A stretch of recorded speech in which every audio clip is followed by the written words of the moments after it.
ባለፈው አንድ የዩናይትድ አንድ የአርሰናል ማሊያ እንሸልማለን ባልነው መሰረት ይሄኛው ኮሜንት አሸንፈዋል። እነሱ እስኪመጡ ድረስ ለድርጅቱ አንድ ሁለት ነገር ልበላችሁ። ቴምር ፕሮፐርቲስ ቡልጋሪያ አፍሪካ ህብረት ጀርባ ጽድት ያለ አፓርትመንት አዘጋጅቶለታል።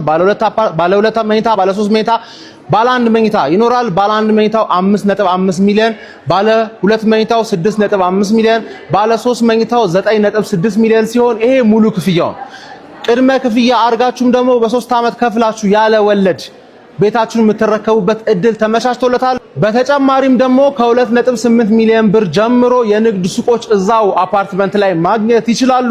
ደስ የሚለው ነገር ደግሞ ቴምር ፕሮፐርቲስ ከሼባ ማይልስ ጋር አዲስ ባደረገው ስምምነት መሰረት ከኛ ቤት ሲገዙ ዓለምን በሼባ ማይልስ ዞራችሁ ፈታ ዘና ማለት ትችላላችሁ። እስከ እኔ ጋር ለንደን አብራችሁ ሄዳችሁ ዋንጫውን እስከ ማንሳት ድረስ ብቻ ማለት በቂ የሆነ ሼባ ማይል ይሰጣችኋል። እናንተ እንድትበሩበት በነፃ ከኛ ብቻ ቤት መግዛት እንዳይረሱ። ለበለጠ መረጃ ይሄንን ስልክ ቁጥር ደውላችሁ መጠየቅ ይችላላችሁ። ይመቻችሁ። ይሄው የጊቫዌ አሸናፊዎቻችን ተገኝተዋል። አንድ ዋንጫ የሚበላ ደጋፊና አንድ ደግሞ ዋንጫ እንዳይበላ የሚቋጥር ወያላ ለሁለቱም ማሊያ ሰተናል ማለት ነው።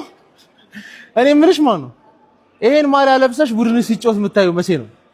ነገ ከሁለት ወር በኋላ ነው የምታዩ። አርክሽ ሰው ያው ለነሱ ጊቫዌ ሰተናል። ባይዘዌ እንደኔ ለማንቼ ደጋፊ ማሊያ ጊቫዌ የሰጠ ሰው እንደሌለ ይታወቅልኝ።